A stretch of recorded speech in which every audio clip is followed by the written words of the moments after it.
McLaughlin. I'm head of keyboard at Cheetham School of Music, chair of the European Piano Teachers Association, and also teacher at the Royal Northern College of Music.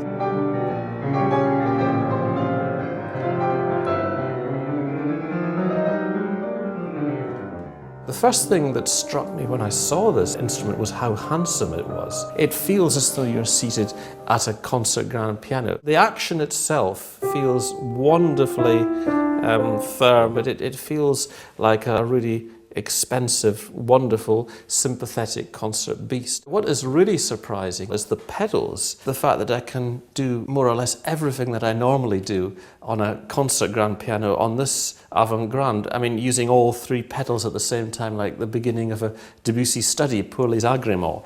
At the very beginning, I'd take that in the middle pedal, swivel this around and use the soft pedal, and then use the loud pedal.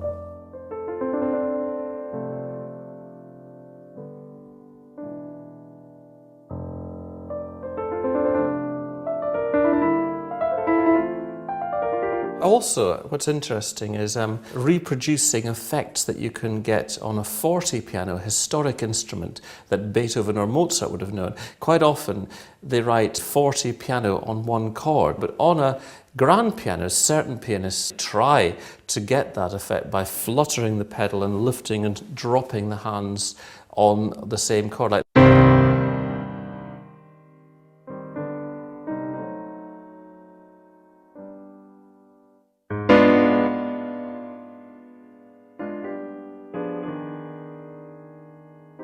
On an upright or on a clavinova or another digital piano, you would just be stuck on 40.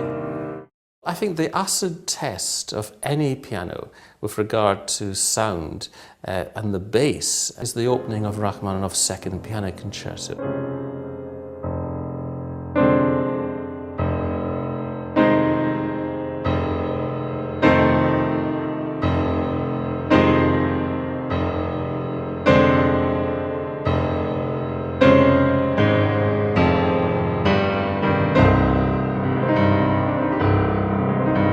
Quite an incredible sound. We have these chords getting louder and we have this F being reiterated over and over again. Likewise, we have to try the extreme high register.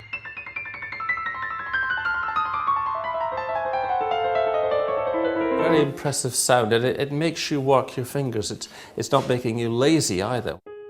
For my taste, the most important thing of all about the piano is the ability to float tone. Usually, with an upright piano, the sound will die much quicker. On this instrument, it's much easier to actually make the notes last longer and to continue the sound of reverberation. So it's very useful as a sort of educational tool, I think. That sort of sound carrying through is very important when you're trying to develop a rich tone in students and when you're trying to get them to learn to connect notes in a long phrase rather than playing individual notes like stones being thrown. I think what's really wonderful is the subtleties. It's not just a case of loud and soft. It's possible to get all kinds of different dynamics. It's possible to bring out melodic lines. So whether you're bring out the top, it's easy to bring out the bass, or perhaps the middle.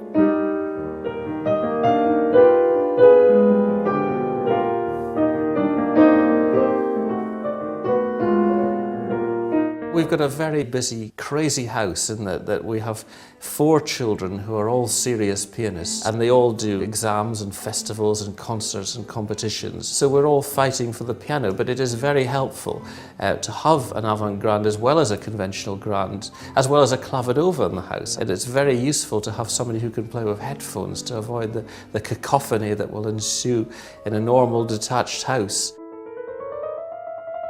I think it's important to realise that the AvantGrand is not a better upright piano, and it's not a grand piano. It's got its own personality.